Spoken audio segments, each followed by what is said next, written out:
Hafiz on mute.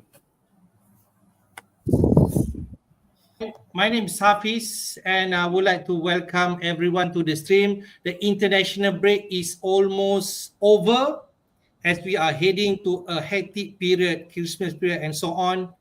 And would like to welcome first Azmin to the stream. How are you? Hi, I'm fine, thank you. Can you hear me loud and clear? Yep. Excellent. Clear. Yeah. So still, occasionally looking at the updates, but interspersed with random nonsense of a 58-year-old boxer fighting some YouTuber, that kind of rubbish. But otherwise, it just makes me want to hurry up with the game weeks already. So yeah, it's getting annoying, all the rubbish that we have to get through to get to this weekend. So yeah, bring it on. All right. As we mentioned, international break is over. Afosz, how's your feeling? And I definitely you want to bounce back from your red arrow last week, right? Yeah, we just passed 1 week during international break, but it seems like forever going to coming this game week 12. So really, I can't wait to improve my rank. Yeah, looks like everyone is coming back into the mood of FPL, and it will be a busy one. There is no more international break. If I'm right, I read somewhere the next international break will be in March 2025. Wow, that's plenty of fixture coming up.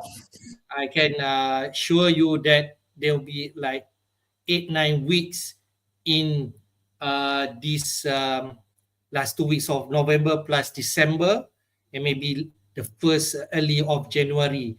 We will have total football from FPL especially. So I think that's something that we're looking at. And probably from my perspective, as you can see, my rank still in the millions. And after that, another hauling from Salah last week, I'm a bit disappointed in terms of Salah continue to perform. But I'm more calm now, more refreshed, rejuvenated from the break. And I'm really looking forward, especially in this game week 12. Would like to welcome, I can see Zai Havertz here. Terbaik, thank you, bro, for joining this stream. And what we have in store for this week, we take a look at a quick back on terms of how we did in game week 11. We then have a look the teams of the season so far after the opening game week 11. Fixture outlook for the rest of the season, can I say, until up to December. We also want to talk about game week 12 wildcard team, as we did mention offline. For still holding his wildcard chip, perhaps this could be the right time to do it and to prepare his team for the next few weeks. Especially, I'm going to rooting for Afosz just to convince him this is the right time for him to activate that chip. Game week 12 fixture, of course, captain pick, and what is our transfer plan for this week. So let's jump into the team performance in game week 11. I go to Azmin first because he scored the highest among three of us, 65 points.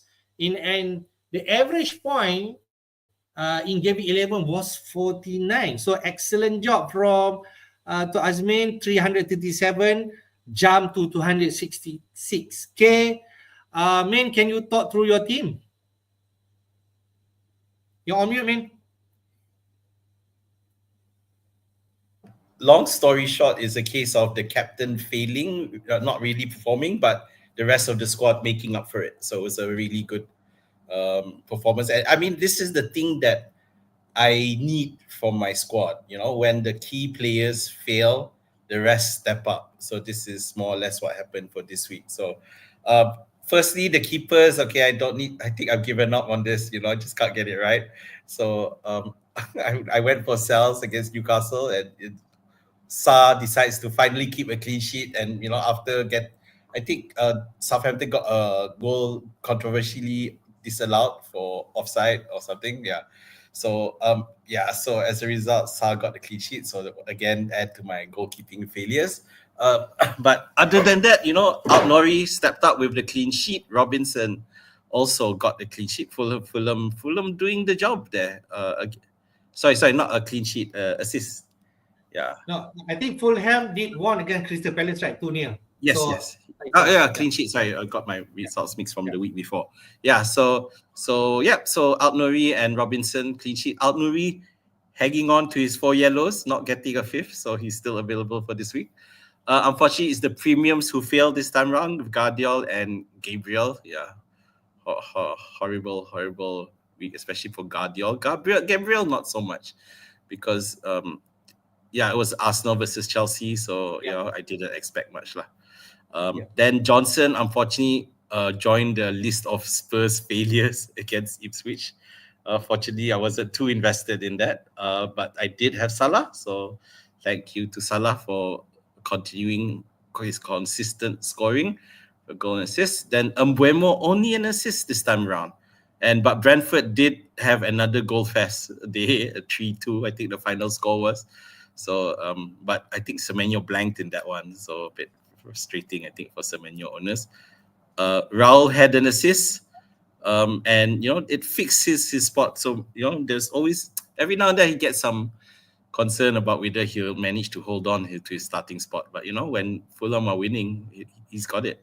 And of course, Cunha, our man of the moment, stepping up with a goal and assist, an awesome goal, and showing that he is the Wolves talisman. And you just need to pay a bit more instead. Otherwise you have Strand Larsen as the alternative. And I remember last week I think there was a question and we did ask who is the better pick, and I said Strand Larsen's probably the better one because it will save me the money, but it will not give you the points. So that's why. So I mean, you have to look at it, and let's remember Palmer did blank this week, so so I need to find some other way to get that Palmer fund. So Haaland captaincy, just 1 goal. It was early in the first half, so you would think that he would move on, continue, but City ended up getting really frustrated, and it's quite funny to see, if you're not a City fan, how they were falling apart, and even Haaland losing his cool, pulling on the guy's jersey and getting himself carded for that. So he lost 2 bonus points and got another 1 minus. So instead of having 8, he ended up with 5 points. So other than Salah, no issues with the bench. McNeil didn't turn up. Justin played again, went back to the starting lineup. So I wonder if there's a risk in terms of horses for courses style adopted by Steve Cooper for his Leicester. So that's a bit of worry. Rodgers, against Liverpool, I didn't expect much, so I benched him. So and I think I think the most disappointing is definitely the Spurs side, because they expected to win big against Ipswich, but Ipswich turned out to win against Spurs 2-1, and Johnson, Solanke, if you have Son, they failed to perform. I think that's the only disappointment that I can imagine if you have a Spurs side like you have Johnson right now. But I feel that could be the one you're looking at in terms of transfer plan. Later we touch on that. But you have Haaland and Salah. I think that's the most important thing, especially Salah on form, another double-digit point. If I'm right, he's 7th of the season. So clearly Salah is really on form, and it looks indispensable, right, in your team and in other people team who own Salah, right?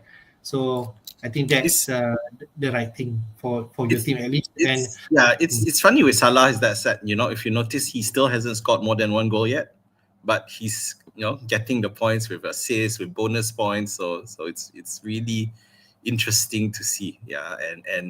But credit to what Slot has done for Liverpool. Okay, let's go quickly to my team. I scored 56 points, and at least I got a green arrow, 5.2 to 4.7, still a long way to go. Fabianski turned up to get that 9 points. At the beginning, only 2 bonus points, but at the end of the week, another 1 more bonus point for him. So 9 points, clearly a better choice than Flecken last week, right? Because West Ham drew against Everton 0-0. I think I just want to touch about disappointment from TA. High price tag, 7 million. Liverpool kept a clean sheet, but I lost that point. I didn't get that point because TA was sub out early because of injury, and he only got 1 point, and he's the most transfer out for now. So he's definitely clearly in everyone's mind because of his price tag, and he's not producing the big points that people are expecting. I think that's the most frustrating that I can do. I think he's only haul 1 week, and the rest expecting like clean sheet, which a better value like Konate can give, right? So I think that's one thing that we address. 2 free transfer that I made last week, which is a big one. I bring in the Wolves asset, like you mean. You have Outnori and Cunha. I actually contemplating whether Tran Larsen could be the right pick, but when I dissect a lot of data, despite Tran Larsen, XG are better than Cunha, but Cunha can produce in a different way, in various way of point, because he's actually take the corner, even the free kicks, and he could potentially on penalty. I bite the bullet and invest 1 million more, and alhamdulillah I got that 12 point like you mean, so it feels like a victory. I imagine could this be the turning point for my season? I really hope so. I just want to touch one more bit.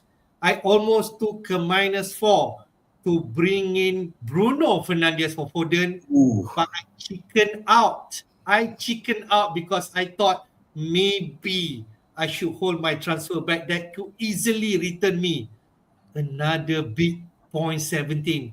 Think I missed that opportunity, and I might not be able going to do that move this week because Amorim is already in the team. We expect some different formation and so on, but that's another story. We'll see how Manchester United going to perform, but that could easily got me 70 points net. Yeah. So frustrating, but I will not complain because the 2 transfer that I made, I took out DSCL, who only produced 2 points, and Rico Lewis 0 point. So I think looking at that positive perspective, I definitely see that a good move to me. But other than that, Foden blank, Semenyo blank, Palmer blank, 1 assist from Raul, like you mentioned, I captain Haaland, only 5 points, 1 yellow card, and Bomo only an assist, still a return. But we expect more. But that's 56 points, could easily be more, but we shall see. Maybe week coming up, it could be different when we're going to talk about it.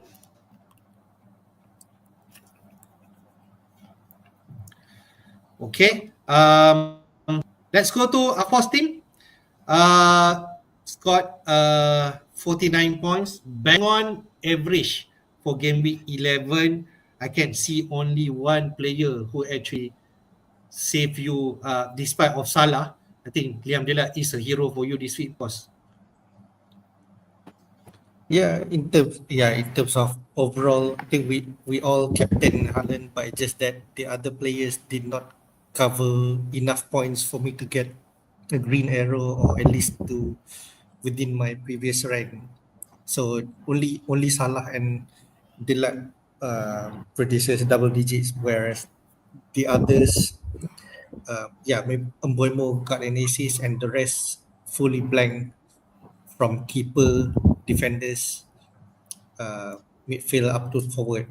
Even more frustrating is that we are expecting Spurs to get big points that particular game versus Ipswich, but turns out they didn't, and in fact they lost the game. I think.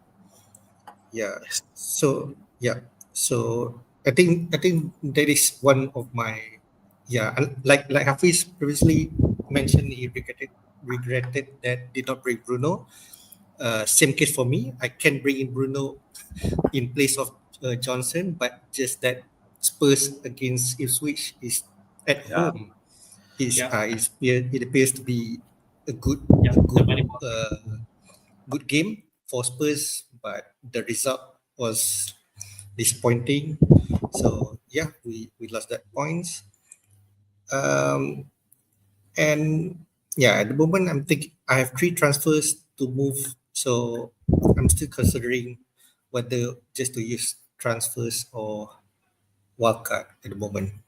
You save So your 3 free transfer and wildcard and bring on to the rest of the week. That's I can see because from your team, I think looking at your team, maybe now Luis is someone that you want to handle because coming into the hectic period, I think you're thinking about Palmer or Saka coming into your team. You Salah and Haaland you can keep. I think maybe Wood is someone that you want to keep also because you have that price rise from Wood. I can imagine you're thinking that. Well, I'm not sure about Dela whether you want to keep wings, bellies, and face is something that you want to improve your bench, especially coming to the setting period. Rotation are coming in. There's fixture later. We take a look. That plenty more today, and I think I can imagine also you're having the same feeling TA with me, right, Afosz? You're thinking whether yeah, TA is not producing the right points with his price point, right? yeah, as transfer plan goes, I think at this point, Lewis, TAA, and Johnson are the might ones to go, whether or not I'm using wildcard or not, because I have 3 transfers anyway. So it's just matter of whether or not I'll need to revamp my whole team and have a balanced sub coming through the December with full on rotation and whatnot. So yeah, those 3 are the ones in my target chopping block. I could say that. All right. Min, anything to comment? You're on mute, Min. Johnson's about run his course, maybe. I don't know. We got we got City next, and although City are quite porous at the moment, but then there appear to be better picks, better options elsewhere. Yeah, so a few questions that we need to ask is, like for you and me, of course, we don't have Palmer. Is now the time to get him in, or we still want to look at Bruno Fernandes, who still has 2 decent matchups, or do we want to wait and see what Amorim does, because it may be totally different from how Arvian sets up his team. And let's not forget, at the end of the day, City, the United win was still against Leicester. It's nothing to be too overexcited about. But of course, credit to those who got the points. Yeah, but for those who don't have them yet, you need to take a look at that. So looking at your squad, I'm not sure it seems like it feels like you can get away with not wildcarding, but we do need to think about this period until January. Everything, the fixtures are coming hard and fast, and is your squad ready for it? I mean, I know I don't have you don't have Raul, but I'm looking at players like Raul because of their age and and the fact that they have a ready-made like for like in Muniz. You expect him to start losing some minutes to make sure that the team is fully rested and can get points in each match. So that's something you need to consider when you do your wild card. Who could be rotated and who is fit, who is certain to stay. Yeah, because during this period, anything can happen. Yeah, let's try use this streaming to convince Afosz to activate his wildcard. Yep. Let's go to team of the season so far. Yep. Take a look if this information can influence us and everyone in terms of how we should plan into our team. So this is after game week 11, Onana still the best keeper. I think I still remember from last international break, Onana still the number 1 with 53 points. We have in defense, VVD, Virgil van Dijk, Guardiola, who Afosz and yourself may have and Aina at 48 points. We have really premium midfielder Mo Salah, Palmer. We know about Mbomo and Saka here in midfield. And then up front, we have Haaland and the cheapies of Chris Wood and Danny Welbeck. I just want to point out, Welbeck actually had the same point, 64 points with Luis Diaz Liverpool. But why Welbeck featuring in this team is because he has a higher goal involvement. That's how they decided whether Welbeck or Diaz should be in the team of the season. After game 11, they decided Welbeck because he has one more goal involvement than Diaz. So that's how they decide, because when I look at the overall statistic, Diaz and Welbeck share the same point. So we have 2 City players, 2 Liverpool players, 2 Nottingham Forest. Maybe that's a surprise. I don't know. I think based on recent Forest performance, maybe Wood and Aida should be inside the team of the season so far. We have 1 Manchester United representative, Chelsea 1, Arsenal 1, Brighton, Welbeck, and Mbomo from Brentford. I think maybe we just deep dive a bit on the defense side first. We go to Onana. Is he someone that we are looking at? If let's say if we are recording, because Onana is around 5 million plus, if I'm right, 5 million. Should people go cheaper than 5 million, or Onana is the one? Because despite Manchester United off form under Ten Hag, they still kept 5 clean sheets. So I go to Afosz first because he's a Manchester United fan. How about Onana? Is it someone, if let's say you're wildcarding Afosz, is he someone that you're looking at? Yeah, sorry. Even with the Manchester United's performance, I still can't believe that Onana is number 1 goalkeeper with the most points. But I think moving forward, I might consider Onana as opposed to maybe like David Raya, because I think David Raya 5.5, 5.6. I think if I were to go for a slightly higher price keeper, I might consider Onana. Otherwise, I just settle down with somebody at 4.5-ish keeper. Okay. Why not I go to the defense main? Clearly, there's one big name not inside that top 3. TAA, Trent Alexander-Arnold. If someone still have him, like myself and Afosz, is he someone that we need to move away? I know injury concerns aside, but in terms of the role that he plays, where he cuts into the middle as opposed to hugging the byline and sending in crosses, it has impacted on his fantasy output. It's better for Liverpool in terms of chance creation, but not so much for FPL.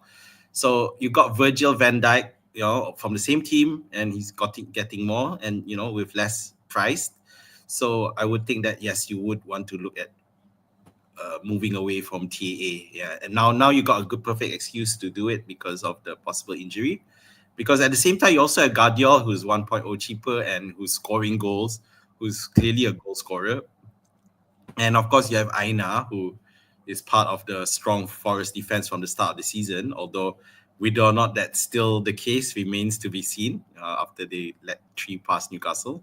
And they are going through a very challenging fixture run after from the Newcastle game onwards. So it's hard, because the thing is with Onana, Sells is at 50 points with 3 less, but with 4 clean sheets and not 5, because he had 7 saves in one game and he had an assist in another, so that's why he's up there.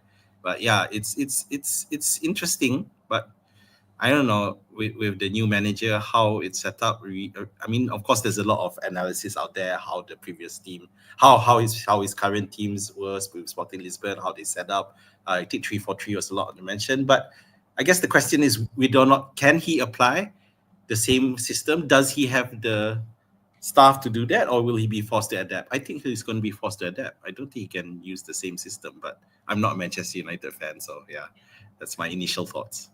Okay. All right, man. I go to Afosz because in terms of defense, definitely people are looking at cheap enablers, not so much of premium, but there is no Arsenal defense here. Maybe there is another question that we should throw in, whether what should be the right players or combination that we should have in defense, whether we should go now, we should go really the cheap player like 4.5 million, lesser than 5 million, and no more premium, or we should still stick the likes of 6 million bracket like Guardiola, maybe Gabriel or Saliba, and then you just pick rotation 4.5 million and so on. Of course, what you think? Yeah, at the moment, I kind of like this type of combination with three defenders, two defenders considered premium at 6.0 each. You can really replace with Vardiol, Gabriel, Van Dijk. I think those are good good defenders with great high chance of scoring opportunities. And you can really switch from one to another. But I would go against doubling up of any one team, maybe like double Liverpool or double Arsenal, because at the moment it just doesn't seem that kind sort of consistent defensively, because previously I think those who are carded Gameweek 4, Gameweek 6 double up defend Arsenal did not turn out to be good. So try to play safe and just have one of each that will have high chance of scoring opportunities. Okay. From this Virgil, Guardiola, and Aina, is there someone that we should have in our team right now, Min?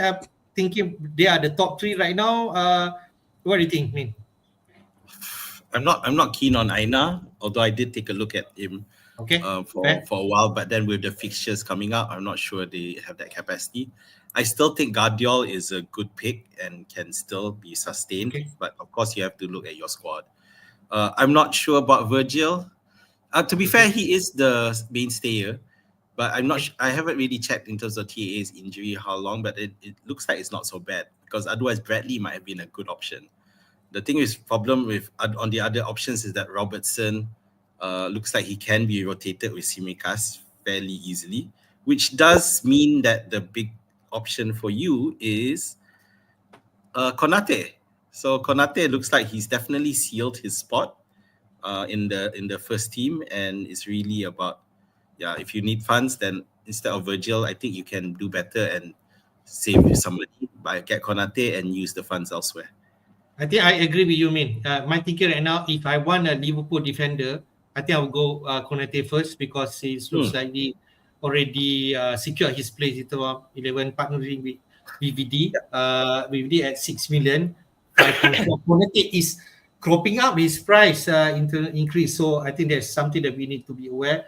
Other than that, Robertson versus Simikas, I'm not sure about those. I won't go there.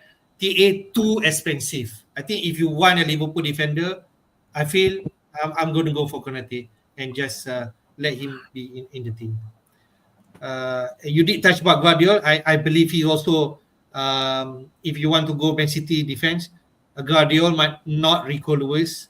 I think that is the best, but he's also at 6 million. So 6 million, 5.4. And looks like Arsenal defense are not in our thinking. Afosz, do you feel that we should forgo the Arsenal defense totally, or is he someone that we should also think to have in our team? I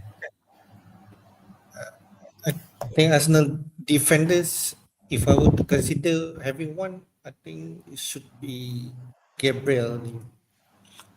Because I think in terms of fixtures between Arsenal and Liverpool, I think Arsenal have better fixtures run, if I'm not mistaken.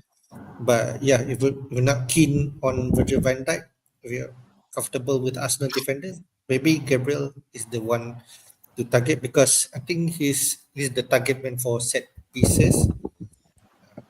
Yeah, and otherwise we were going to save some funds to spread elsewhere. Then maybe like you guys mentioned, Konate is one to be picked as opposed to Virgil van Dijk. Okay, let's go to the midfield, which is the most exciting one. Definitely, we have Salah, Palmer, Saka, and Bomo in there. Palmer at 10, I don't know, 10.9, Saka 10.1, Salah at 5.8, 5.9 right now. Can we actually afford all those premium midfield if we also trying to feed We Haaland? can I don't know. What without do you think, Haaland. mate? No, it's almost impossible. I've been looking at this Salah Palmer Haaland thing, and for 3 weeks now, ever since I wildcarded, because the plan was to get him in, and it's really tough. As in that you can do it, but you left with, you're not sure whether you can have Mbeumo and Saka. Saka, forget it lah. You know, if you're gonna have Salah Palmer Haaland, I don't think Saka's an option at all. But if you do, and this has been discussed a lot out there, you know, without Haaland, you can definitely afford those four, and and push it elsewhere. You know, it is something that you can do. The question is whether or not you want to go ahead and do it. Yeah. I think that's a big mistake. Afosz, what's your feeling? Is Salah, Palmer, Saka is a must-have, and people should move away from Haaland because you still have Salah and Haaland in your team. But what's your thinking right now? Yeah, I think I'm not so sure, but if you're going to spread out your funds well distributed or evenly throughout your squad, then maybe the move without Haaland might be the right choice. But for me myself, I don't know. I'm just not comfortable not having Haaland in my squad.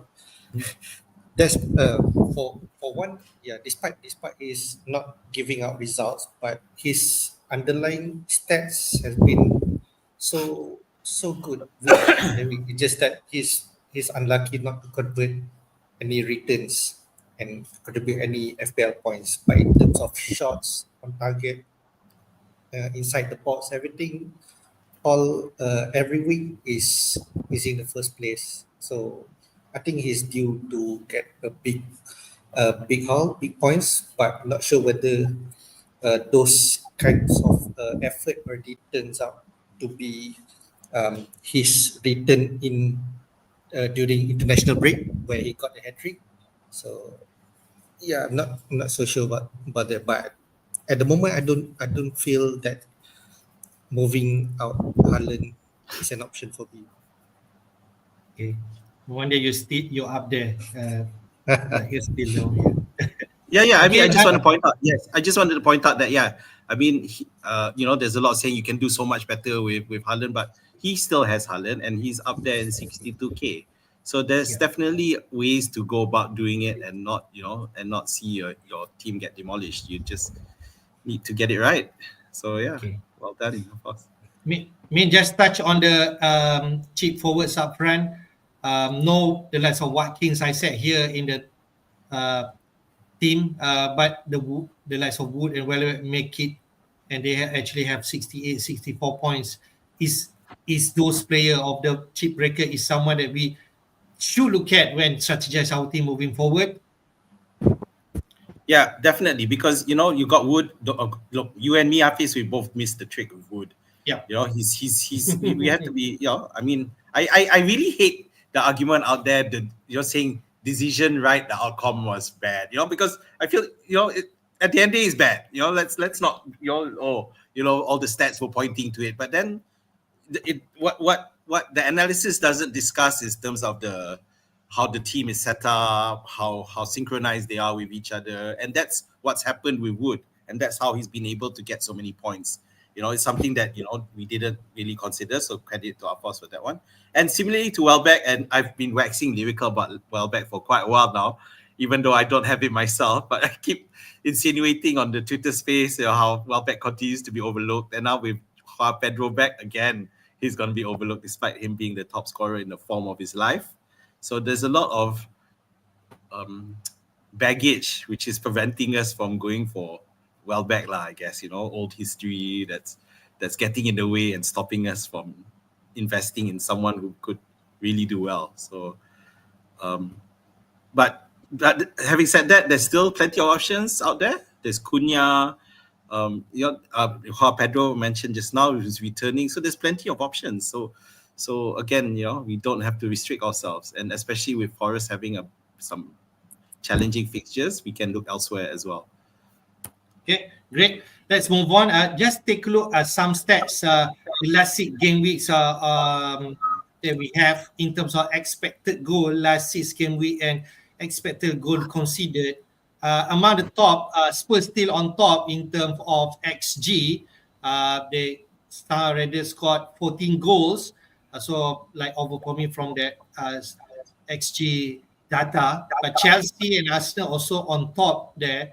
Then Brentford and Man City and Liverpool. I think these are the usual suspects. The top 4 team is up there. Despite Spurs at 12.59, that may be bought because of their ticker is quite nice up to this moment, but they are going to have fixture swing after this. On the other bottom part, we have Wolves, Everton, and Southampton. I think that's something that I read on the Football Scout page in terms of Everton. They are XG 6.75 and only scored 5 goals. But the worst thing is their season tickers is among the top, which is the first. So actually, we touch a good fixtures, but still they could not manage to score big. That tells about people like me who have DCL that we already gone to the wrong route when picking up this team. So, but Wolves is still down there. But I think the one argument why Wolves are down there is because their early season fixture are tough. So maybe that could be an argument. But Everton have a really nice fixture, but still do not perform, and they score only 5 from XG 6.75. Really tell you the story for in terms of this team. So in terms of expected goal considered, I think Ipswich Town, Southampton, and Wolves is still among the top if you want to target in terms of team to score. If someone playing Ipswich, please Southampton, play Wolves, you are expecting they can score some big goals. And the meanest defense you can see there, Arsenal and Liverpool. Liverpool only conceded 5 goals so far, so they are really the meanest defense, better than Arsenal right at this juncture, which bought well if you want to think about any of those Liverpool defense. And Konate is in my mind. So I go to Azmin first. What do you think about these stats so far? Yeah, it's frustrating, isn't it? And then when you see when Spurs are right at the top there, and then they couldn't even win against Ipswich. So it goes to show that they may create a lot of chances with goals, but then when they are not scoring them, that's the problem. And I know that Solanke was picked up after he scored a brace in the week before. Yep. But I took a look at that match, and he scored after Richarlison came on. So yeah, so during the initial setup, he wasn't scoring. He only scored after Richarlison came on. So it was something that I looked at last week and decided, I'm not even going to try it. I want to see whether or not they can do it, because Richarlison immediately got himself crocked anyway. At the same time, on the other side, you got Ipswich, who despite the expected goals quite high, they still managed to win against Spurs. So it's quite ironic that the two teams at the top played each other last week. Now that I look at it. That at the same time, you have Chelsea. You would expect Chelsea to be converting those chances more. It's just that some bad luck, and I think they do have the power. And I think that Chelsea are worth investing more in the attack. And the only issue with Chelsea now is that with the run of fixtures, they can rotate easily. They don't have an issue. So other than Palmer, who will always play, I guess, but everyone else in the attack can be rotated. So that's an issue. I do like seeing expected goals for Arsenal up there, because Arsenal are going to go into a good run of fixtures moving forward. So definitely you would think that Arsenal can't be that bad. They should return to form, and this fixture run will help them do it. Right. I'll go to Afosz. From this, that anything interests you when building your team moving forward? Yeah, in terms of expected goals and attacking assets, I would consider at least to have one of each from this top. Except maybe for Spurs, because you already have so much of option that you want to have the likes of Palmer, Saka, or maybe Havertz. We have way more, and Wisa suddenly in the rise of performing. City, of course, Guardiola and Haaland, whether or not you consider to have a Haaland or no Haaland squad, but gotta at least have one of each from these top teams that have the high number of expected goals, right? And at the same time, in terms of defensively, you might want to avoid these expected goals conceded teams, especially when you're on wildcard. But yeah, it's just that when you're analyzing those defenders, you might want to consider that whether or not that particular individual involves in the attack. For example, like Wolves have the third in terms of expected goals considered, but we all know that Ryan Nori involves so much in terms of attacking, so you might want to have him at least during good fixtures for Wolves.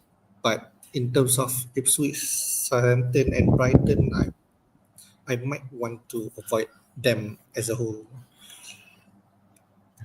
If I just can name any of these players, like Chelsea, one name popped into our mind, definitely Palmer. Arsenal, we talk about Saka. Brentford, we talk about Bomo. Man City, maybe Haaland. Liverpool, Salah. Bournemouth, Semenyo or Evan Nilsson. I think we can just really name the right player, the talisman of the team, and just check into your team, right? So I think that's one thing that we can consider if you want one rep from each team. Let's go to the players.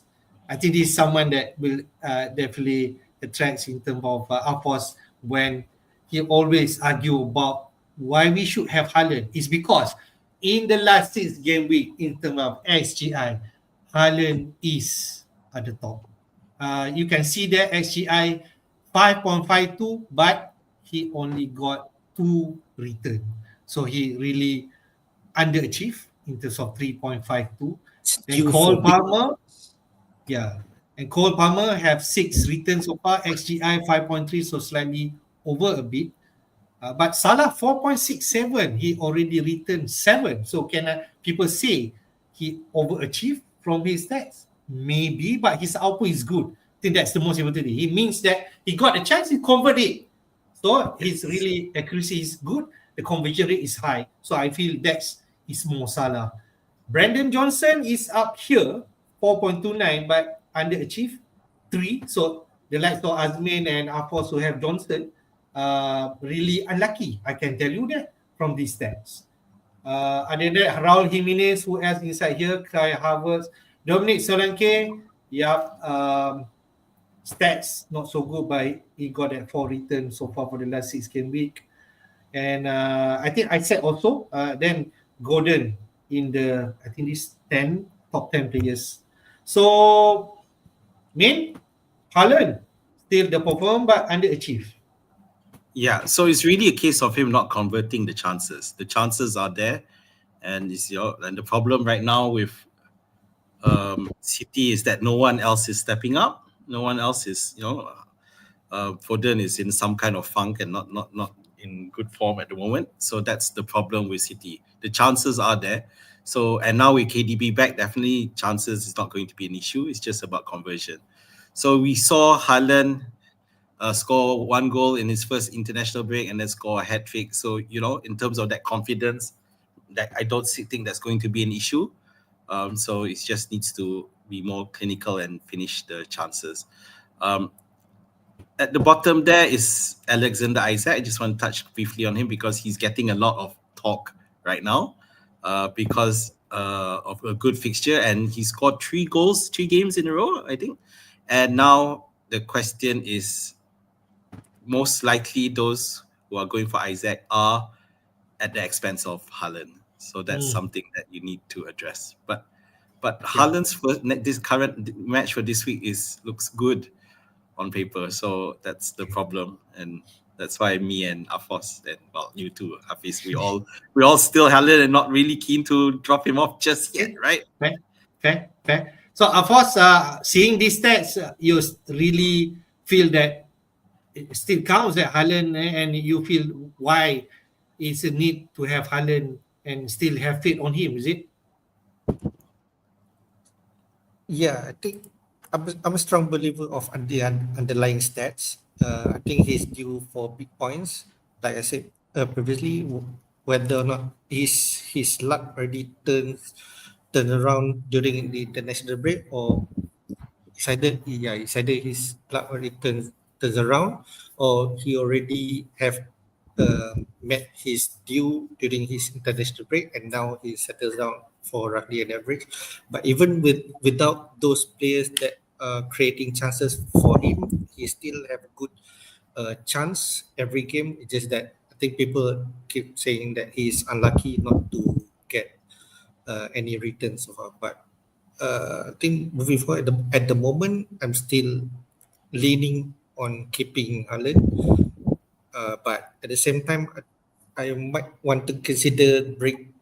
Okay, if I'm going to Wildcard, I might want to consider those who are great in terms of getting goal involvements, the likes of Palmer, Salah, or maybe Saka, because you see, these FPL assets, especially on the attackers, apart from Haaland, others are not so much focused of getting a lot of goals, or rather have a high ceiling like 2 goals, 3 goals, like Haaland do. That they are most likely like getting 1 goal, 1 assist, or 2 goals, 1 assist, and get a lot of involvement in terms of attacking. I think those players are the ones to target moving forward, especially those who are considering wildcard in the week 12.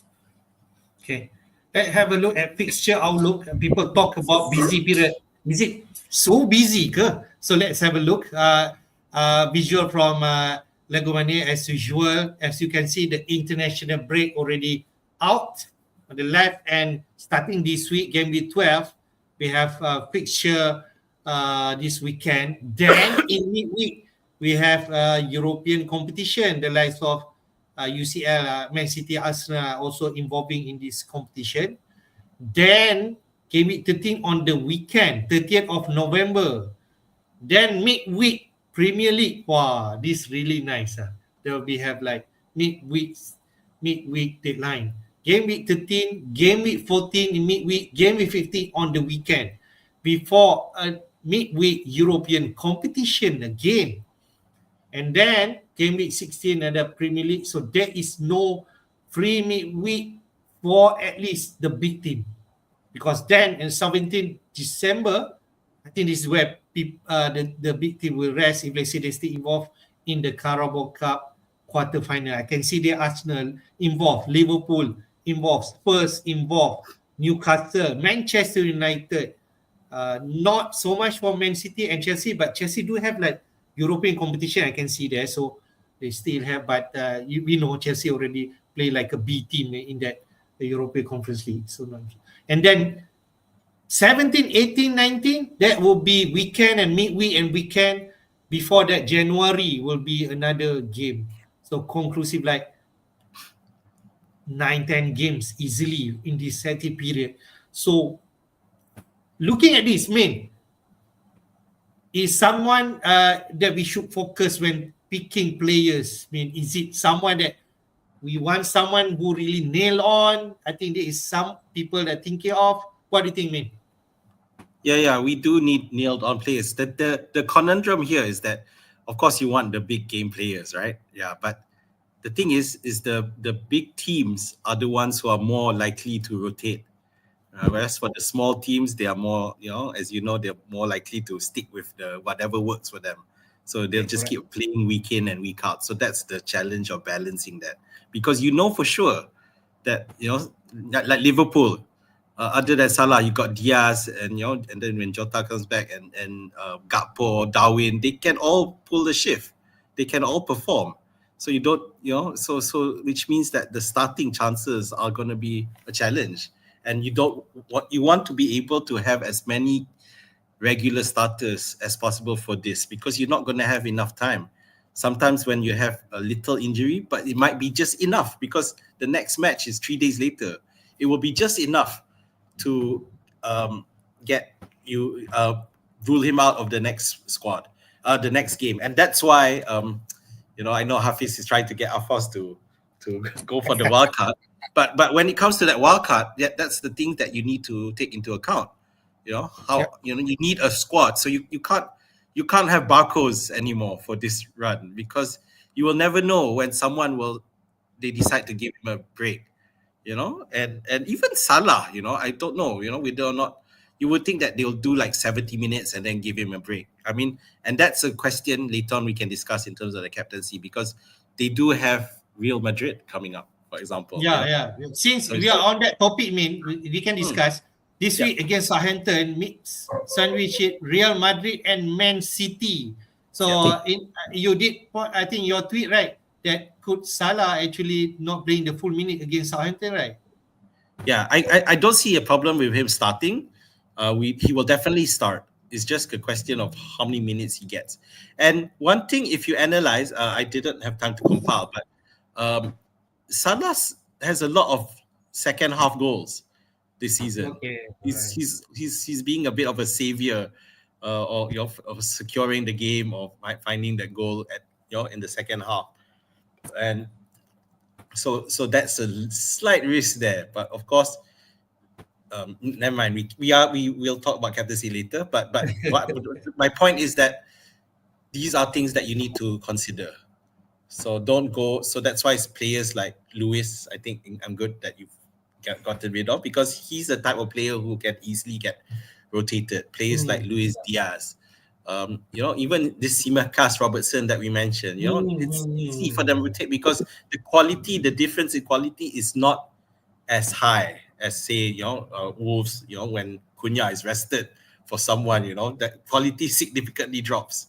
So they can't risk that. So that's just something that you need to consider. I think I like that conversation, because when you're picking someone right now, you want to pick someone who can guarantee you play a lot of minutes, 90 minutes.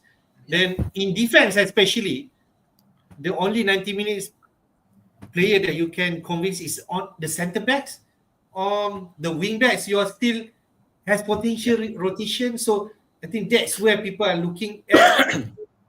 I think a potential maybe for the people who actually flanking, but on the centre backs, maybe not so much in terms of potential scoring goal, but they are really can produce. I think we need to balance that. I don't think there is a clear answer on that. It's just how you feel that player has potential to deliver in your team. So I go to Afosz first.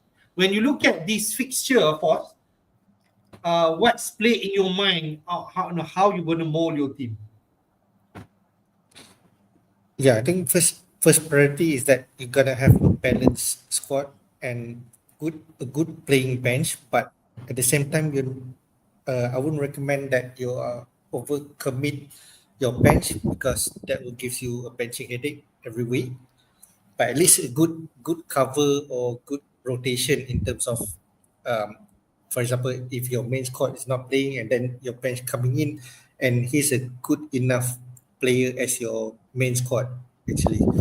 But at the same time, in terms of rotation, like previously you mentioned that centre backs are the ones can be considered as the safe pick, but at the same time, moving on, teams are most likely trying to playing less attacking. They might conserve energy, because especially those top teams are going to have European matches and midweek games, so they are most likely trying to conserve energy and try to reduce of the chance of getting injury.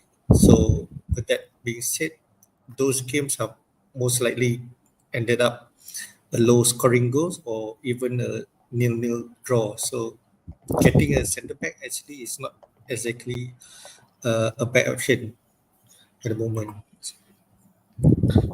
Okay. May, anything else you want to point out? Yeah, just that, with fixtures being this packed, injuries are gonna happen. So that's why that's so you need to Yeah. prepare for you to use your bench. So your bench needs to be working. Even if it's cheapos like FaZe and Howard Bellis, at least they're still starting. So you need that. Yeah. Okay. I just want to debate with Afosz saying that you might not overspend on bench, but I feel I would rather have headache than no option. That's my experience for the past 11 game weeks. Yes, maybe you have some player who actually produce point when on the bench, but at least I have that option because, as you can see later, there's a lot of yellow flag players, and I don't mind option like debating whether to play Rogers or Welbeck. I think that is a nice headache because coming to this, you might have some player who might be out 1 or 2 weeks, but he could come back later. So you just need someone who can come in just to fill in that spot. But he also a player that you can depend to produce point. That's what I feel when talk about someone like Rogers, Welbeck, still cheap players, but not dribbling, but not wings. That's how I rate. I don't know about you.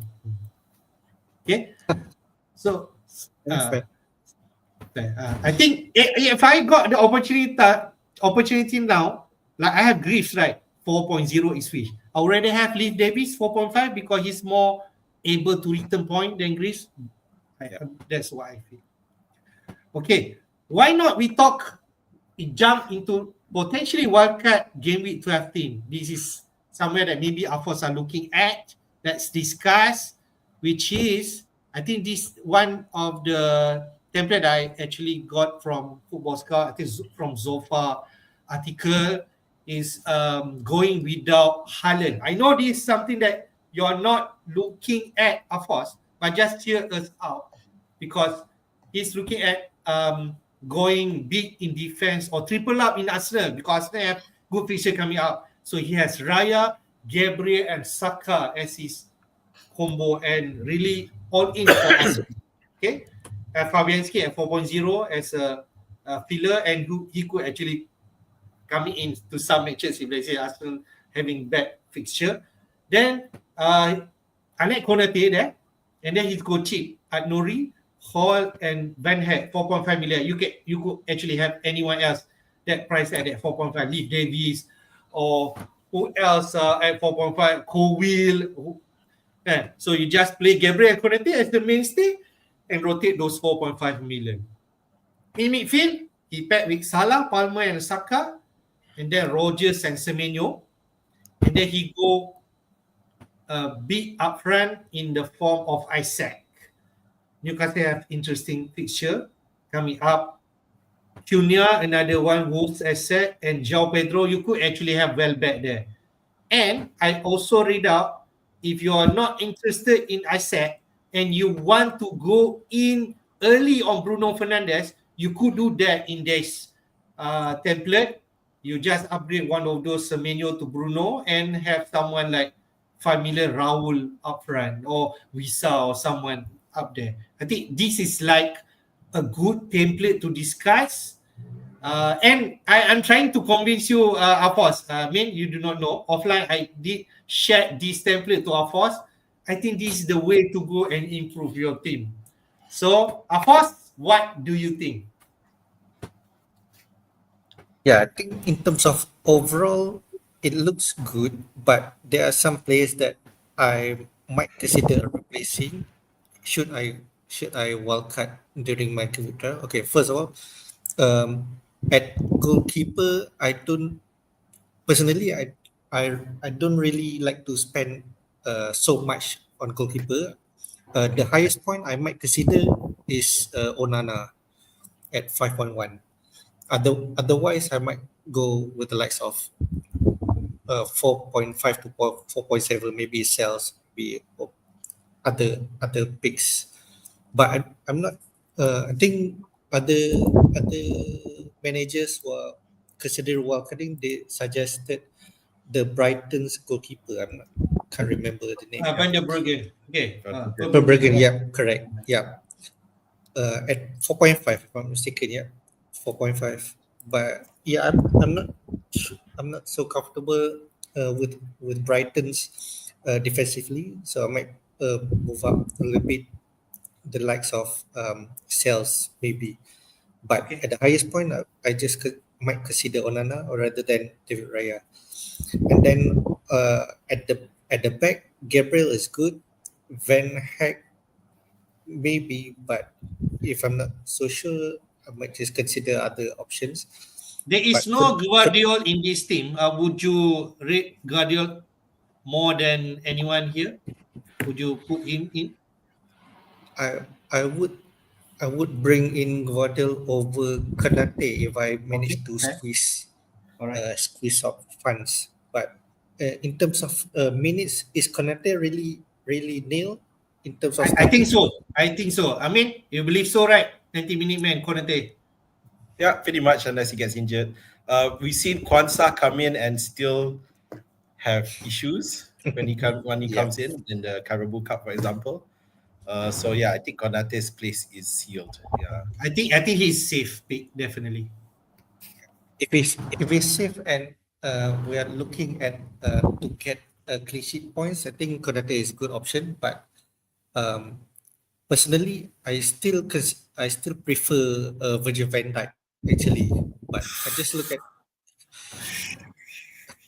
at the stats, but the stats more or less the same between Konate and Virgil van Dijk. So if one can save funds, maybe Konate is the one to pick. But in terms of minutes and better scoring opportunities, I might consider Van Dijk actually Okay, all right. at the back. Yeah. As for midfield, nothing goes wrong with this. You can Salah, Palmer, Saka, all those great in terms of involvement. Semenyo or maybe Bruno Fernandes. Those are the premiums and the talisman of the team. Really, really great picks. As for forward, Cunha proves that he's the better pick over Larsen last week. It shows that he can convert goals. In terms of Isaac and Joe Pedro, I feel like we're going back to Gameweek 1 with these two picks that we have better options, maybe the likes of Kai Havertz and Welbeck actually. Even though we'll be saying that Joe Pedro is on penalty and whatnot, but in terms of open plays and effort be given, I think Welbeck is the better pick, I would say. But Okay. and Isaac, I'm not feeling Isaac. Maybe we just get trapped again from game week 1. So if you're not feeling it, it's either you move into Kai Havertz who have better fixtures for Arsenal, or just Okay. swap with upgrading Bruno Fernandes, like you mentioned previously. Man, what you feel about this template for game week 12? Or what would you change? Yeah, definitely. I agree with Afosz. I definitely change Raya because I want to use the funds elsewhere. The Brighton case is that they really have. I think they've only kept 2 clean sheets so far this season. Yep. But they're being upped a bit. But the thing is, Brighton's attacking style means that they will always be susceptible to goals. We saw that against Liverpool, they were just asking for it, and eventually conceded, and the same with City as well. But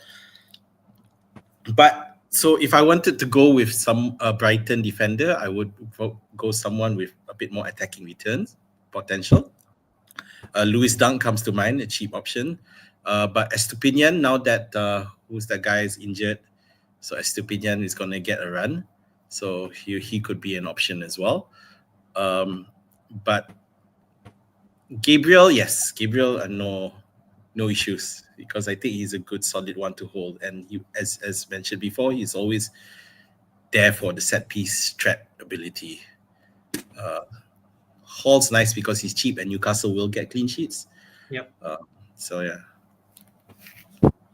So if you're thinking of course to have Haaland, I think there's a draft that includes Haaland, Salah, and Palmer, but the rest gonna affect your budget. You Definitely no might not, Saka. you might not, you can't afford like. I think you can afford a Gabriel at the back, but the rest will be like cheapies, 4.5 million. Okay, which is still okay. And then in midfield, after Salah and Palmer, you have the likes of Roger Smith-Rowe, someone who people overlook. I think he's really nice in terms of value. And Semenyo, you could actually go. I can't name anyone, but Smith-Rowe coming into mind because he scored last week and he got 10 points, right? If I'm right, I don't know. The Smith-Rowe still decent. And when we talk about Fulham, I think not Raul is the first player that you will shout first. I think it's Smith-Rowe. At 5.6, 5.7 million is still decent. Then João Pedro and Cunha up front, which is like this. But you can't afford the likes of Isaac, Watkins, and so on. But you will definitely invest on those Haaland, Salah, and Palmer, and just play around with the cheapies. So the issue of how Pedro is that they might want to be careful with him and not give him too much gameplay. And as he's still coming back from injury. Although the good thing is that he's not going off to South America this time around. He's staying at home. Yeah, but it's something to look at as well. But definitely the likes of Saka and Mbeumo will go down the drain if you have Haaland, Palmer, and Salah. It's too hard. Yeah. It's too hard. But I can see some people trying fit, but really the rest of the things definitely quality just drops big time. Yeah. So I feel the optimal is 3. So premium. Haaland, Salah, and Palmer definitely going to affect the rest of your team, but still can build. But it's depending on your team value, right? My team value is quite low, 100.5 if I'm right. So I can really invest a lot of money if I'm losing those. I mean, even Cunha, if you look at it, the next 2 matches are Fulham away and Bournemouth at home. Neither of those are that easy. If you hadn't gotten in for the Southampton game week last week, this week, is it right to put him in now or wait until game week 14 where he goes Everton, West Ham, Ipswich, and Leicester? Yeah, so there's definitely other options there. But I like this kind of team. There's definitely plenty of headache, but it's better than no option. You can actually play like 3-4-3, or you decided to play 4. If let's say Semenyo and Rodgers doesn't have good fixture, you have option because in defense you can play Van Her, Hall, and Nouri at any time. So that's what I feel. Also, just one last thing: Nouri and Semenyo both are on 4 yellow cards, so it's something to consider as well. I forgot to mention that, but it is very unlucky. At the same week, you got Semenyo and Nouri got it. So, I don't want to say that, man. I'm thinking of picking up Semenyo, so All right, let's jump to game week 12 fixture. I think we take a look which fixture that we should target. So on Saturday, early kickoff, Leicester versus Chelsea. So Chelsea are expected to win again. Leicester, Maresco returning back to his old club. Okay. And then we have Arsenal host Forest. On paper, looks Arsenal going to win this, but I can feel it's going to be tight also against Forest. Villa versus Palace. We have Bournemouth versus Brighton. Really equal matchup, I feel. Everton versus Brentford. And Fulham versus Wolves. Really, there is potential goals in any of those games. Then Man City versus Spurs. I think this could be easily the biggest match for this week. Man City are expected to bounce back from back-to-back defeat, if I'm right. Bournemouth and Brighton. So at home against Spurs, will Haaland turn up? We shall see. And then on Sunday, we have Southampton versus Liverpool. Definitely Liverpool, the money ball game, despite away to Southampton. And then midnight game, Ipswich versus Manchester United. The first game, Ruben Amorim will be in charge. Definitely all eyes on the team lineup. I'm looking at that also. And on Monday night, Newcastle versus West Ham. So Azmin, which fixture definitely is the one that we should target? No, obviously, the Manchester United away to Ipswich is something to look at. It's like, could that be a potential burn because it is against defensively teams with issues and at the bottom of the table. Yeah, so it's of course, the question is, with the new manager, can we expect the same as to what the RVN? I'm not so sure. It's something that we need to look at coming closer. Other than that, it's like Fulham versus Wolves. You would think there'd be a lot of goals in there. Wolves last week's clean sheet was a very lucky one. So you'd expect Fulham to score goals. And Manchester City Spurs. Spurs, we do know that they've lost Romero and Van der Ven, so they don't have the first choice. Is that true? Because last week they played, right? Okay. Yeah. So Romero has got injured, and so now the question is, but we saw just now in the stats, Spurs expected goals are sky high. So so that could be a goal fest right here. Liverpool, then Liverpool Southampton is also the top team versus the bottom team. Sometimes when we time to complicate it too much and just Captain Salah. It's top versus bottom. How much can you get? But then of course there are other factors to consider. The rest are quite interesting. Bournemouth versus Brighton, Villa versus Palace could be an interesting one. Because Villa needs to recover, and both teams are coming off losses in the last game. Okay, all right. Afosz, when you see this game with 12 fixture, which attracts you? I think Arsenal and Forest might be a good game as well. It's not as easy as it looks. Forest, I think Forest won against Liverpool, if I'm not mistaken. Afosz, could this be the game? You still have Chris Wood, and then this is the game Chris Wood score a goal against Arsenal. I would like that very much. Yeah, because Forest, in terms of attacker, so far Chris Wood have been excellent. Did not disappoint at all, and by far is the best pick for this season for me. But yeah, Arsenal might have a tough game. I think Forest defensively also quite well. It might be a close game, or it might close game, whether a draw or 1-0 to any of the teams.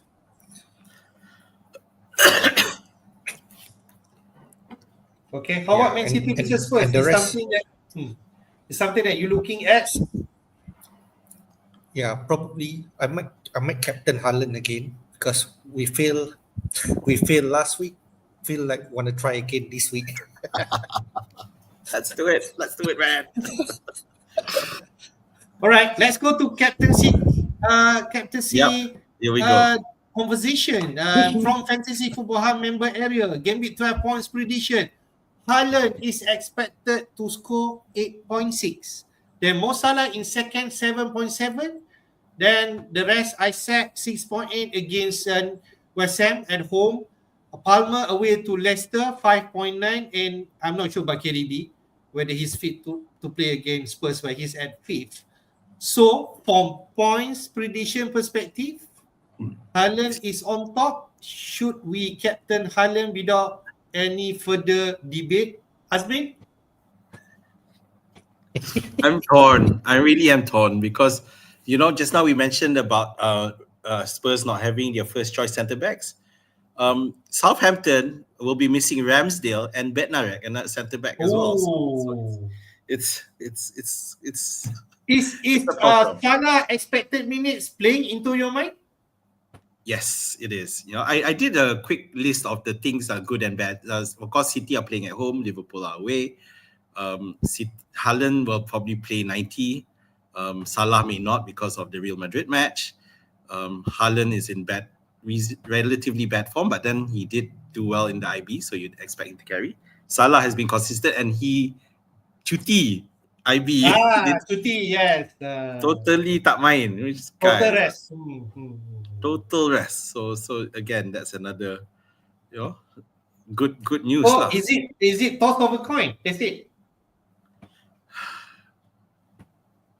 No, I want to wait and see. I don't have I have not decided, by the way. Yeah, I'm still trying. 50-50, okay. Yeah, my safe play style says Captain Salah. Yeah, I think he's the man on the form. So why not captain him, right? Afosz, you did mention about Haaland. Looking at this points prediction, definitely back you in terms of captaining Haaland. You still feel so, right? Yeah, I think in terms of the argument between Haaland and Salah, it's still 50-50 actually, because City playing at home, Salah playing away, but Salah playing against Southampton, who are relatively poor. At the same time, Spurs also is not very good defensively. They are leaky everywhere. So, and Pep would definitely want to win. I think they will all out in this particular game.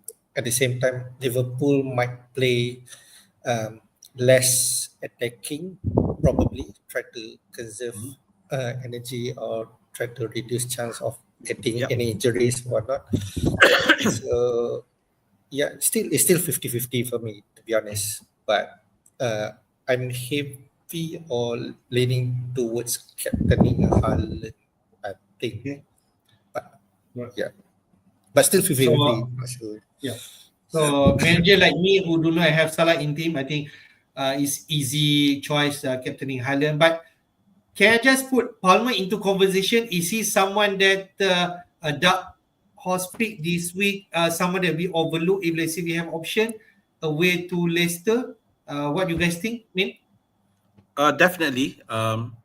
It's just that we know that Palmer had injured, so he wasn't playing for England. So we just need to check on that. But definitely, because between Haaland and Salah, Palmer, I do feel that Palmer is the one who has the most likelihood of exploding. So if he's totally fit.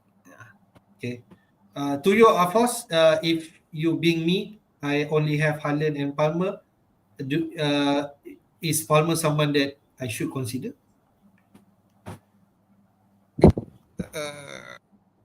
So sure, because first of all, Chelsea playing first in this particular game. Yeah. Early game, So, okay, fair. Early game kickoff, so I might want to avoid that one. Okay. Otherwise, it's a good pick actually. Yeah, it's also early game after an international break, so I don't know if that Yes. things. All right. Good stuff. Everyone agree Haaland is the right pick, but at least for Azmin, I think go for the form player, which is Salah. I think is really 50-50. Let's take a look at fixture ticker before we go to our team. Nice fixture ticker. Who's on top? Arsenal, Chelsea, and Brighton. Top 3 team to target, can I say? After the Arsenal versus Chelsea, they have really nice run. Forest, West Ham, Manchester United to an extent, Fulham, Everton, Palace, Ipswich, Brentford. You just can chuck in Saka and just leave him there. I think so. Same goes to Chelsea, Leicester, Villa, Southampton, Spurs, Brentford, Everton, Fulham, Ipswich. You just leave Palmer inside there, maybe. Then Brighton, also nice fixture, right? Watford, Southampton, Fulham, Leicester, Palace. But picking the right player can be tricky. Welbeck versus João Pedro. I think that's the one thing. Wolves continue to have excellent run, man. We have 2 Wolves players. For you have 3 players. Wolves, Fulham, Bournemouth, Everton, West Ham. I think you just play Cunha and hope he plays all the minutes, right? Ipswich, Leicester, Manchester, and be really nice the run there. Then 5th, Bournemouth to an extent, I think. I think the only 2 top teams, Spurs and Manchester United. The rest is still decent team to play. And then people talk about Newcastle, they only have Liverpool and some mixed bag fixture, I can say, but people are looking at this, the nice entry point if you want to take have Isaac there. In the bottom, okay, the bottom three, Leicester, Forest. You guys did mention about Forest, Arsenal, Man City, Man United, Villa, Spurs in the next, 6-7 games. So that's something to consider. Everton is definitely a no-no. You still have Everton play, I don't know. They play Liverpool, Arsenal, Chelsea, Manchester City, Manchester United inside there. Definitely no. And someone who has wings and face, Leicester in the bottom three of us. So you might want to go elsewhere, right? So main fixture ticker, Arsenal, Chelsea to target, right?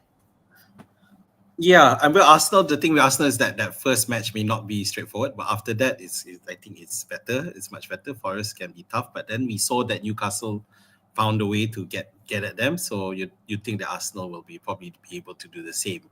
Chelsea look great, and the thing is that Aston Villa have that Champions League thing going on in midweek as well before they face them.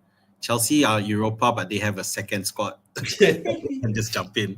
So I think that Chelsea has a great fixture list there, because the only tough one is technically Spurs, and Spurs are really, conceding goals easily to Ipswich already. So, so for us, because Arsenal, the unknown quantity now is Manchester United. We do not, they are going to turn up. But I think any squad any team that has West Ham coming up should definitely take into account. And that's why Newcastle, even though they have Liverpool in Gameweek 14, but because Newcastle versus West Ham, that just looks so good to jump in if you don't already have Isaac to come in now, because West Ham, the Lopetegui feels like a dead man walking to me, and it's just only a matter of time. And even then, the Crystal Palace manager as well, and Newcastle face both of these teams next. Yeah, so you can see that's why the no Haaland templates are jumping to Isaac as one of the key strikers. Okay. Take a look at Man City fixture. Spurs, Liverpool, Forest, Crystal Palace, Manchester, Villa. Is it like mixed bag too? I feel, but you might want at least a player there despite the fixture. Afosz, looking at the fixture ticker, what's in your mind? What's planning that you are looking at? The most important thing is that I don't want to delay of bringing Palmer again. Okay. So I think first priority I will bring in Palmer in this particular game week 12. We have Leicester, Aston Villa. I'm not so sure, but after that Southampton. I think these two games are the one really good chance for Palmer to get big points. So I don't want to lose or rather be overtaken again from those who have Palmer. And also Arsenal also we've been discussing that Saka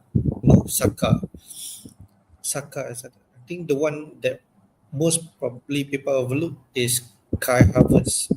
I think the one attackers that have been playing full 90 minutes so far.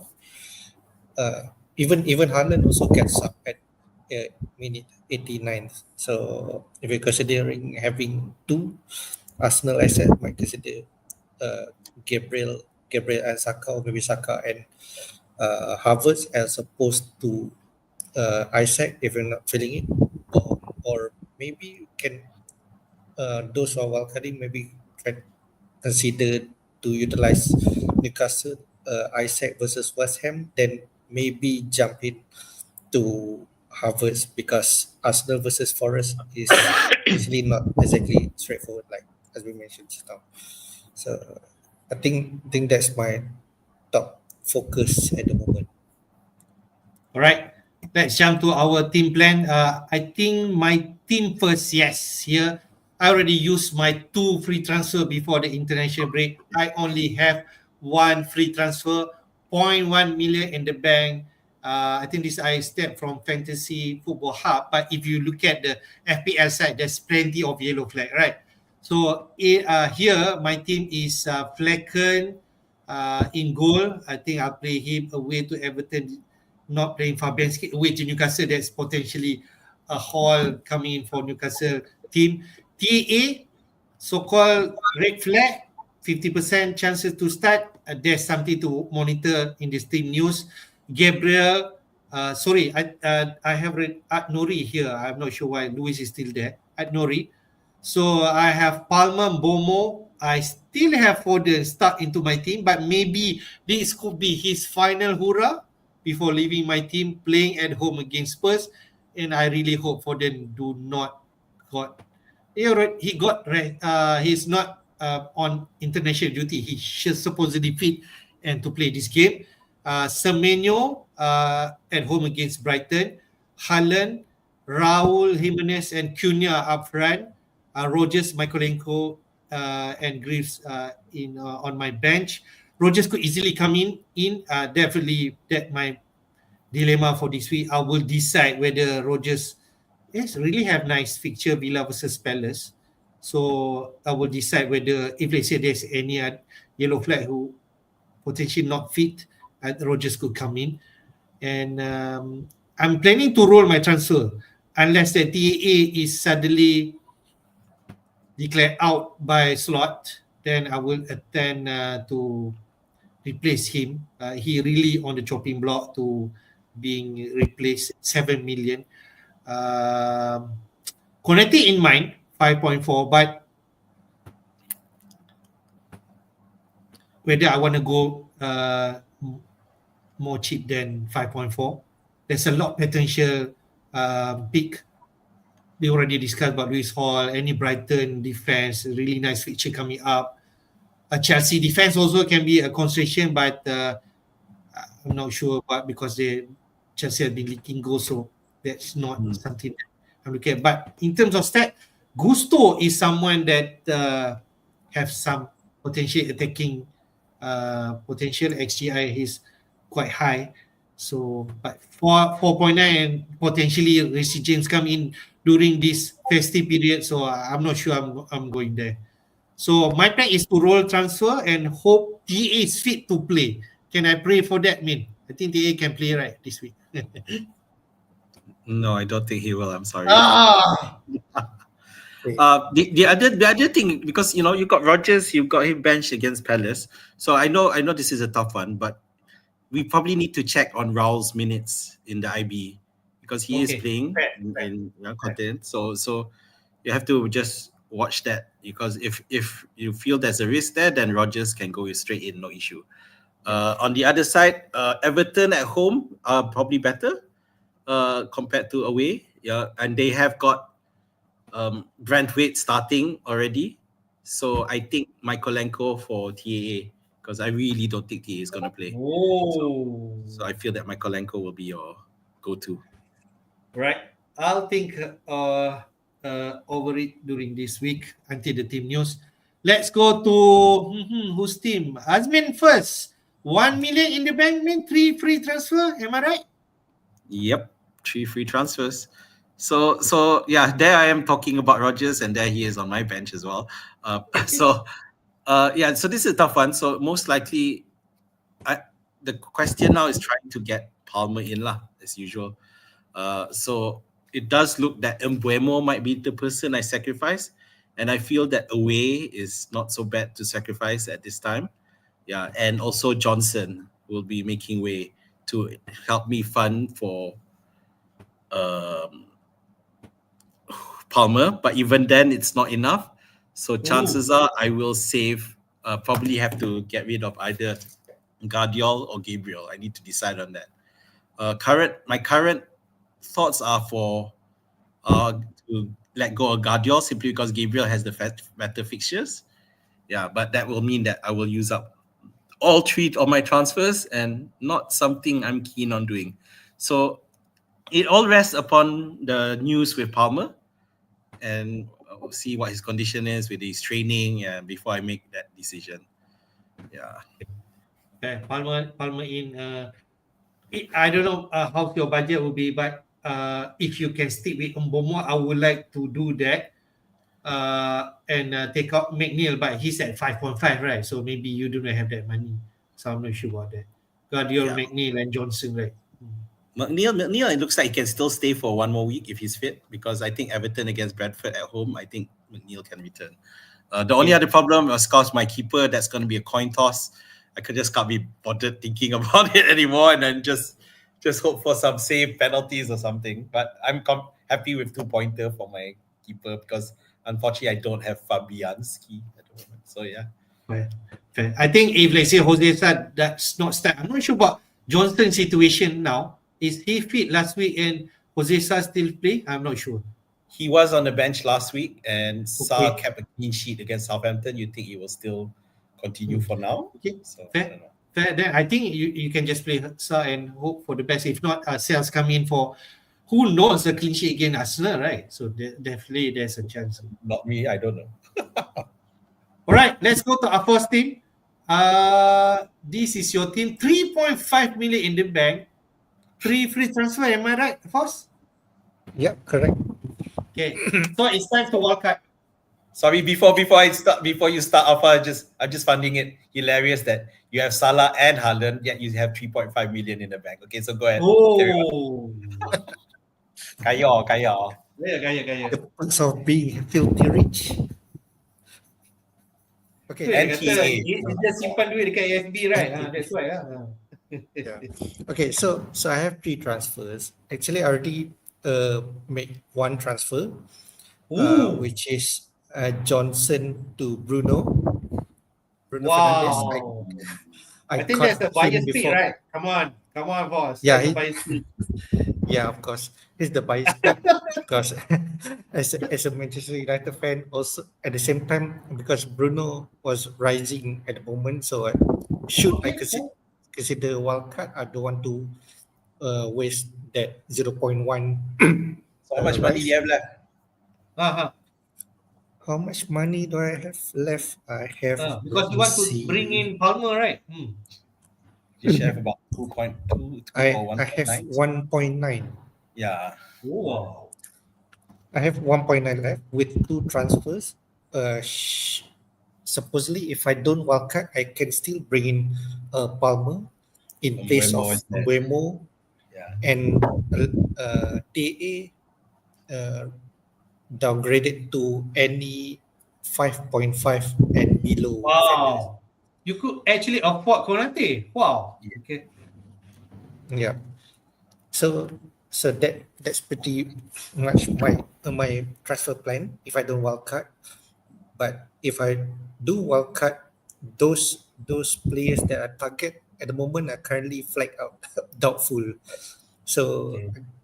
I'm not so sure whether or not just wanted to see at the particular last minute whether or not they are fit to play. Of course, So the if likes you of- don't wildcard this week, where other window are you looking at? Of course, before New Year, before the wildcard. Okay, really, at the end lah, maybe 19 or something like that. Wow. Yeah. Can you survive with this team? I'll be amazed. Because okay, looking at it, if if I already made Bruno for Johnson and then Mbeumo at the moment doubt whether or not he's fit or not. But if I still stick with my plan, I will take out TA and Mbeumo most probably to bring in Palmer and maybe Konate. So the only concern that I will need to address is Luis and my other bench. Okay. And your keeper. Yeah. I think he Can can settle for leave 2 points Henderson like you. to play, right? I think he will leave Henderson to play all the game. I think so. Yeah, most probably, and keep the wildcard chip anywhere. Should my team getting injured or heavily rotated or what? Because at the moment the points is not really that bad that I might have the urgency to wildcard this particular week. So yeah, still in dilemma whether or not to use the wildcard. I admire how patient you are, but I think this could be the right time for you to wildcard. I think some expert also wildcarding last week, but this week is still decent. Set up your team. You can just get Palmer, Saka in easily. Repair your bench. Take out Luis. Take out TA. Improve your goalkeeper. You can take anyone. Improve. Get Bruno Fernandes for free inside there. I'm not sure about Wood. You can keep Wood, I think, but like you mentioned, Forest have tough fixture coming up. Do you want to take advantage and moving to other players who have better fixture? That can be another opportunity. But maybe you have soft spot for Delap right now. He's been delivering for you. Maybe that's where No spot for Delap and Wood. if you have those. But I feel with your rank right now, Tuku still decent. You could move up the ladder further up with a better team, getting it all Palmer, and you could decide. I think you want Haaland, then you have more Salah, Palmer, improve your defense, improve your keeper. That's what I feel. I think this is the right time for you, but you have time to think. Mate? For me, assuming Mbeumo is fit, let's say assuming Mbeumo is fit, which I think he will be, I think he should wildcard the week after. It's just that the week right after international break, it can be really dodgy. Yeah, so we got unexpected and surprises coming.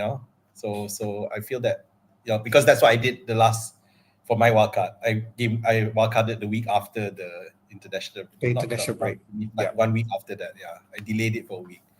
But because your team does look okay, no, nothing serious except for TAA is the only issue there at the moment. So yeah. So if let's say TAA is out, Mbeumo is doubtful, I think Afosz will definitely make his move if TAA confirm out. Yeah. Because he won't play Harwood. There is all face. And he must also think whether Lewis going to play this game week or not, right?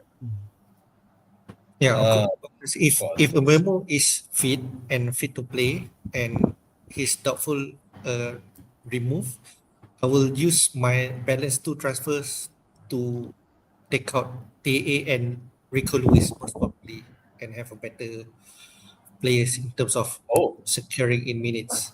So if I know Palmer, that's the thing. I'm delaying Palmer again. Because got Bruno in. I think still fair to delay Palmer because he's playing away to Leicester. Then next week at home against Villa, maybe that could be the right entry point. But it's Villa, right? It's tough also on paper. But definitely you need to have him for the Southampton game, right? If you do that, sell TA Lewis, then the following week to get in Palmer, kena jual Haaland of it. That's why, Afosz, I do feel you give really great consideration to Wildcard this week and improve your team and bring forward your 3 transfer, and you could be the first among us to have 5 free transfer, man. 4 digit. I don't know whether we can achieve that juncture, right, mate? 3 I transfer. think it's a good opportunity to use wildcard now and bring carry forward the 3 transfers. So yes, I believe so. Yeah, like I mentioned If previously, I'm in your spot right now, I think that I'll do 3 free transfer moving forward with an improved team. Imagine that. Okay. Right. So let's just pull that up. We already 1 hour and 40 minutes. I think Rakyat FA did post some question, but I do not have the question here, man. So I think. Oh yeah, I can. You can hear. See, I can't see. Okay, I can just point out a couple. Okay, all right. Rodgers versus Crystal Palace or Semenyo versus Brighton, both at home. It's tough. I like Semenyo better. I think I trust Rodgers more than Semenyo. That's what my feeling right now. Rodgers is a better team, but Semenyo looks for goals all the time. Rodgers may not necessarily have that goal scoring objective. Okay, so long-term keeper, Raya or Alisson? The problem is Alisson's still injured. I'm not sure if he's going to be back. So in terms of long-term, maybe David Raya. I just don't. But I will go for Onana, definitely. Yeah, I'm just not keen. I'm like Afosz in the sense that I don't want to spend so much. Yeah. Okay, so I won't go through all, but here's an interesting one: Bruno versus Ipswich or Saka versus Forest. Oh, Captaincy, Bruno versus Ipswich lah. Captaincy, is it? No. Option. I think just option. Yeah. On paper Forest can looks be like a tough. on paper looks Forest can like be a tough Bruno fixture. easier fixture, but it's away. I think that's the only thing. Yeah. Okay. Let me see. Evan Nielsen versus Brighton or Raul versus Wolves? Raul, because not sure about his minutes, right? But I'm not Yeah. sure whether Evanilson went for international duty. I'm not sure. He didn't, but Evan Nielsen has been stepping up quite well. I think he's kind of not like blank Evan for Nielsen. 4 game weeks in a row. So he's returned in 4 game weeks in a row now. So yeah, he's in form. Okay, great. Okay, one more. Isaac versus West Ham or Jackson versus Leicester. Always choose home game. I said at home. Oh, Jackson's the early game, innit? Okay, Salah or Palmer captaincy, we've already addressed that. Yeah. For long-term 8 attacker, ESR, Rodgers or Semenyo? I did mention about ESR. I do believe ESR is vital in Fulham team. Okay. Yeah, ESR, I do feel ESR is the more goals again compared to Rodgers. Rodgers is very important in the Villa team. We saw when he got substituted out, they lost. But in terms of FPL, yeah, ESR seems to be the better option. I have to agree. Yeah, I agree. All No right. Semenyo, please. Don't be fooled by Semenyo stats, please. Okay. Really? Yes. Looks what happened to me. Okay. Alah, kau ni. I memang nak go Johnson Semenyo first and then decide on the Palmer later, okay? Okay, fair.